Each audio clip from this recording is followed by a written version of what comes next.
스타벅스 CEO를 교체했다는 소식에 주가가 급등을 했는데 얼마나 올랐느냐? 24%가 올랐습니다. 아마 스타벅스 역사상 가장 많이 오른 날이 아닐까 보는데요. 24%가 올라서 작년 말 수준으로 드디어 주가가 복구됐거든요. 올해 주가가 정말 크게 하락했었죠. 100달러 넘다가 70달러대로 뚝 떨어졌었다가 80달러대로 회복을 하지 못하고 지지부진했었어요. 과거에 제가 영상 하나 찍었던 게 있었습니다. 스타벅스 사태가 절망적이다. 그리고 주가가 오르려면은 CEO가 바뀌어야 된다. 이렇게 말을 했었는데 제가 생각했던 CEO는 하워드 슐츠가 복귀하는 거였습니다. 그러니까 하워드 슐츠가 복귀할 때 주식을 사야 된다. 그만큼 지금 스타벅스의 문제를 해결할 수 있을 것이다 라고 본 거죠. 그런데 하워드 슐츠가 본인이 아니라 치폴레 CEO를 데려옵니다. 이거는 예상하지 못했거든요. 물론 치폴레도 예상 못한 일이에요. 그래서 치폴레가 발표 나자마자 주가 10% 하락을 하고 스타벅스는 20% 오르면서 서로 상반된 모습을 보여줬었거든요. 치폴레 CEO였던 브라이언 니콜이 대체 누구길래 스타벅스로 옮긴다는 이유 하나만으로 스타벅스 시가총액이 24%가 오르는 일이 발생했는가? 시가총액으로만 37조 원이 움직였어요. 엘리엇이 원했던 주가 부양을 충분히 한 셈이 됐습니다. 이 사람이 어떤 사람이냐면요. 2018년에 치폴레로 부임을 해서 주가를 8배 올려놓은 사람입니다. 11년에 타코벨에 있었어요. 7년 정도 있다가 2018년에 치폴레 CEO로 갔었죠. 그때부터 주가를 8배로 올려놨습니다. 외식업계의 정통한 해결사라는 점에서 굉장히 매력적인 사람이죠. 하지만 기존에 일했던 데가 피자헛, 타코벨, 치폴레. 아무래도 먹는 곳이죠. 스타벅스는 사업 자체가 달라요. 하워드 슐츠가 왜 물장사했던 사람이 아니라 먹거리 장사했던 사람을 데려왔을까? 복심이 있지 않을까라고 생각을 해봤어요. 먹는 거로 사업을 확장하기 때문이다 라고도 이야기를 하는데 그거보다는 스타벅스의 특수성을 가장 잘 이해하는 사람이 브라이언 니콜이기 때문에 하워드 슐츠가 본인이 복귀하는 대신에 이 사람을 택했다라고 봅니다. 그래도 하워드 슐츠가 복귀하는 것만큼은 아닐 것이다 라고 보고 있어요. 스타벅스를 가장 잘 이해하고 있는 사람은 하워드 슐츠고 스타벅스라는 사업 구조 자체가 일반적인 외식업이랑 완전히 달라요. 외식업들은 맛있는 걸 만들어서 가격을 설정하고 수요에 맞는 메뉴를 만들어내고 이렇게 팔아서 돈을 버는 구조인데 하워드 슐츠가 했던 스타벅스 사업은 먹는 걸 파는 사업이 아닙니다. 브랜드를 팔고 공간을 파는 사업이에요. 우리는 커피를 파는 게 아니라 공간을 파는 곳이다. 이런 말을 했었거든요. 얼마나 스타벅스의 철학을 잘 이해하고 있는지가 중요하겠죠. 근데 하워드 슐츠 입장에서도 본인이 바로 복귀하지 못하는 이유도 있었을 거라 봅니다. 행동주의 펀드 엘리엇이 스타벅스 지분을 확보하면서 이사회 진출, 주가 부양책 요구를 했습니다. 스타벅스는 이미 자본이 없는 상태로 주주 친화 정책을 하고 있는 기업이에요. 다른 기업과 다르게 예치금이라던가 로얄티 선금이 많아요. 이게 다 부채거든요. 그래서 문제없는 자본 잠식이긴 하지만 가지고 있는 자본을 배당과 자사주 매입에 전력을 다하고 있는 기업이에요. 주가 부양을 이런 방식으로 더 할 수 없습니다. 그런데 어떻게 주가 부양을 하느냐, 이게 문제거든요. 결국은 실적 개선을 해야 되겠죠. 스타벅스 경영권을 위협받을 수 있는 상황이기 때문에 급박하게 CEO를 교체한 모습이다 라고 생각이 됩니다. 물론 브라이언 니콜을 설득하는 과정은 굉장히 오래 걸렸겠지만 스타벅스 시간으로 봤을 때는 다음 분기 안에는 급박한 결정이 필요하지 않았을까라고 보고 있어요. 엘리엇의 공격을 방어하기 위해서 스타 CEO를 데려왔고 주가로 효과를 보고 있는 모습입니다. 그리고 주가가 24% 올랐던 거는 스타벅스에 대한 공매도가 강하지 않았나 싶었어요. 스타벅스가 처한 상황이 빠져나가기 어려운 상황이었었는데 가격적인 문제도 있었고요. 노사 문제도 있었고 신성장인 중국에서 침체되는 문제들도 있었고 비싼 가격보다는 저렴한 가격, 침체하는 상황에서 또 만나는 것들, 그 기존에 있던 CEO가 펩시에서 데려온 사람이잖아요. 그렇다 보니까 스타벅스라는 철학과는 조금 다를 수도 있는 것들, 한 번에 해결하기 어려운 문제들이 여러 개가 있었는데 이번에 CEO 하나를 바꿈으로 인해서 여러 문제를 동시에 해결할 수 있지 않을까. 그러면서 주가가 올라가게 되고 공매도들이 순간적으로 쇼커버링을 하면서 주가가 오른 게 아닌가, 이렇게 보고 있습니다. 치폴레는 멕시칸 음식으로 가격대가 저렴한 편이에요. 타코벨도 저렴한 멕시칸 음식입니다. 타코벨보다는 치폴레가 좀 더 신선하고 품질이 좋은 느낌을 주면서 가격대가 높죠. 과거 아웃백을 인수했던 사모펀드가 품질을 올리고 메뉴 가격을 올립니다. 그러면서 아웃백 실적이 올라갔어요. 브라이언 니콜 전략은 품질 향상, 가격 인상으로 인한 실적 향상을 해본 CEO라는 점에서 스타벅스가 원하는 CEO는 맞습니다. 그리고 메뉴를 보면 브리또라던가 이런 것들이 많이 있잖아요. 스타벅스가 그동안은 와서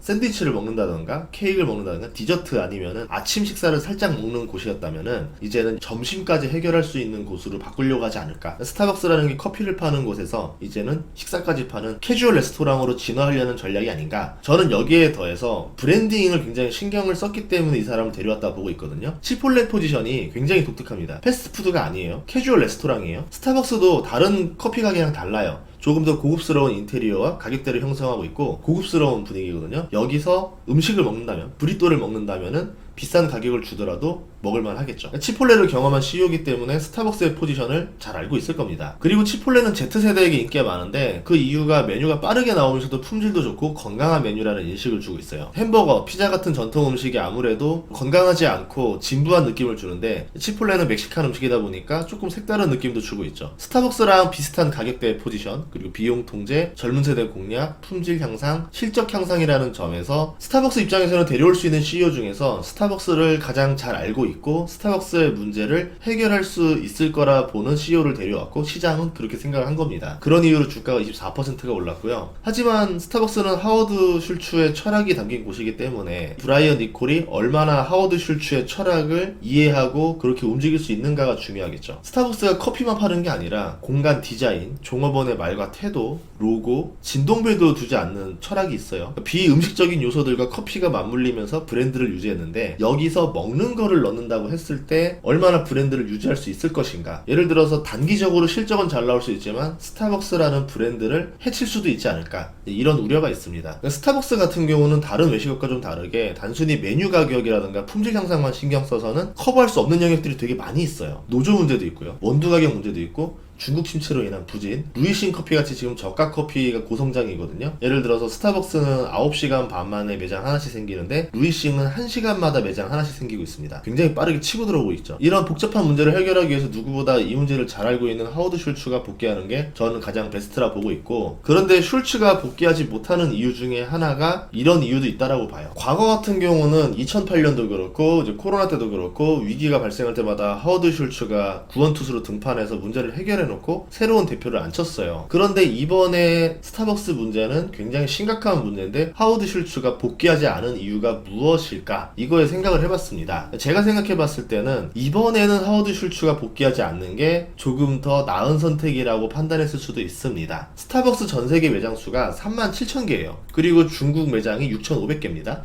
내년에는 중국 매장 수를 9,000개로 보고 있어요. 중국 매출이 지금은 10% 정도 차지하지만 굉장히 빠른 속도로 늘어나면서 나중에는 40%, 50%까지 보고 있거든요. 최근 사업 보고서를 보면은 스타벅스가 역성장을 하고 있습니다. 중국 부진이 심각한 상태인데 스타벅스는 중국에서 고성장을 기대하고 있죠. 성장 동력이 부러진 상태에서 타겟책은 미국 내 성장률을 올리는 방법밖에 없어요. 지금 북미 매출이 75%니까 미국 내 실적만 올리면은 중국 부진을 만회할 수가 있겠죠. 중국에 대한 공략을 어떻게 할지는 알 수 없지만 치폴레는요, 중국에 진출한 적도 없습니다. 타코벨이 중국에 매장이 있는데 60개 정도밖에 없어요. 새로운 CEO가 스타벅스의 성장 동력인 중국을 잘 모른다는 점에서 우려되는 점이 있는데, 그런데도 불구하고 하워드 슐츠가 이 사람을 내보냈다라는 거는 어떤 이유가 있겠죠. 제 생각에는 하워드 슐츠가 봤을 때 중국 문제는 시간으로 해결을 해야 되는 문제인 겁니다. 당장은 해결이 불가능하다. 그리고 그때는 본인이 등판을 할 수도 있겠죠. 어차피 본인이 등판해봤자 지금 중국 문제를 해결하지 못하는 상황에서는 등판해봤자 마지막 필승 카드를 다 써버리는 거잖아요. 최후의 카드를 남겨두자. 새로운 CEO가 모든 문제를 다 해결하지 못할 수도 있다라고 계산해 두는 것 같아요. 만약에 해결하면 좋은 거고 안 된다 그러면은 그때 마지막 카드를 하나 더 남겨놔서 본인이 직접 등판하자. 그때쯤 되면 중국도 침체를 어느 정도 벗어나겠죠. 그리고 북미 매출을 올리는 거는 당장 급한 실적을 올리는 겁니다. 그리고 차후에 중국이 침체 회복이 되고 나서는 다시 고성장으로 들어갈 수 있고, 그때쯤 되면은 인도가 꽤 성장세로 돌아올 거예요. 시간차 전략을 쓰기 위해서 치폴레 CEO를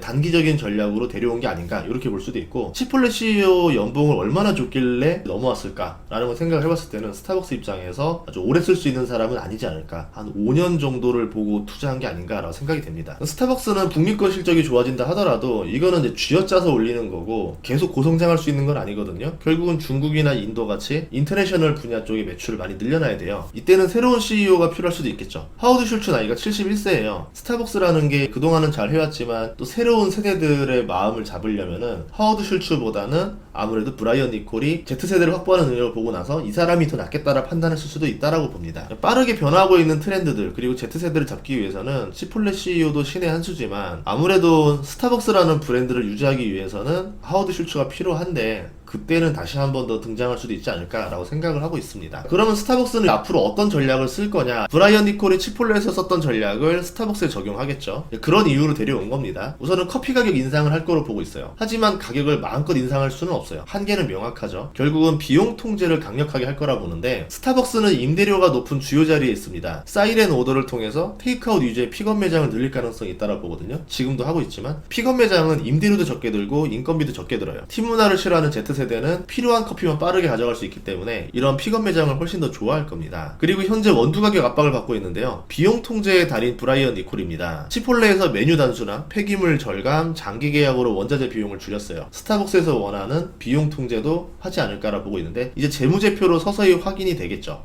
디저트의 개념에서 식사까지 할 수 있는 캐주얼 레스토랑으로 진화도 생각해 볼 수도 있겠다라 생각이 들었어요. 기존 매장은 식사를 할 수 있는 매장들로 이제 확장이 되는 거고, 커피만 마시고 저렴하게 원하는 Z세대들은 픽업 매장으로 들어가고, 스타벅스를 다변화시켜서 자기들이 원하는 수요에 맞는 매장으로 가게 하지 않을까라고 생각을 하는데요. 그리고 다가오는 문제가 침체랑 늘어나는 인건비입니다. 침체 속에서 홀로 잘 팔리는 브랜드가 돼야 되고요. 급증하는 인건비 때문에 인력을 줄여야 돼요. 자동화를 필요한데 치폴레에서 자동화를 많이 했거든요. 그거에 대한 아이디어가 많이 들어갈 거로 보고 있습니다. 하워드 슐츠가 직접 인건비를 칼질하면은 지금 스타벅스 노조 문제도 있기 때문에 본인이 잘못하다가는 브랜드가 더 나빠질 수가 있어요. 차라리 칼춤을 출 수 있는 전문 CEO가 들어오는 게 낫지 않겠는가. 그만큼 많은 비용 절감을 하려고 할 것이다. 자재비부터 인건비까지 라고 예상이 되고 있습니다. 스타벅스 재무제표 표를 보면은 북미권은 작년 영업이익률이 21.7%에서 21%로 약간 내려갔는데 문제는 아시아 영향이 큰 것 같아요. 10%에서 15.6%로 인터내셔널 부분이 많이 급감했어요. 새로운 CEO가 비용 통제를 하면은 영업이익률이 회복이 되겠죠. 이거에 따라서 주가가 앞으로 쭉 올라갈 거냐 잠깐 오르고 말 거냐로 결정될 건데 저는 전성기 시절에도 못 넘겼던 영업이익률 17%를 넘길 거라고 보고 있습니다. 하지만 비용 통제로 인한 주가 상승은 단기간에 벌어지는 일들이고 결국은 매출을 증대시켜야 되거든요.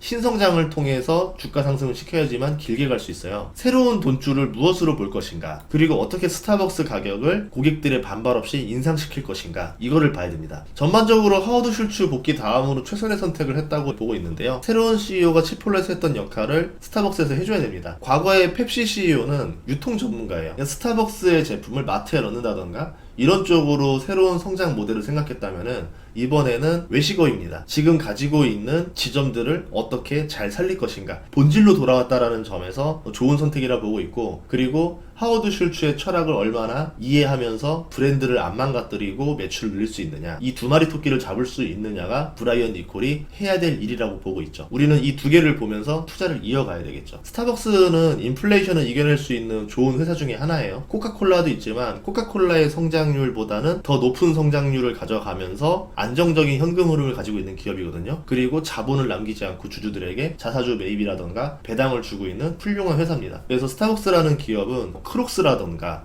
테슬라만큼 되게 좋아하는 기업 중에 하나인데 이번에 새로운 변화가 나왔고 주가가 오르는 걸 보면서 시장에서도 좋은 의미로 받아들이고 있구나 라는 생각에 저도 기분이 좋습니다. 다음 시간에도 좋은 정보로 찾아뵙겠습니다. 구독과 좋아요, 알림 설정 부탁드릴게요. 고맙습니다.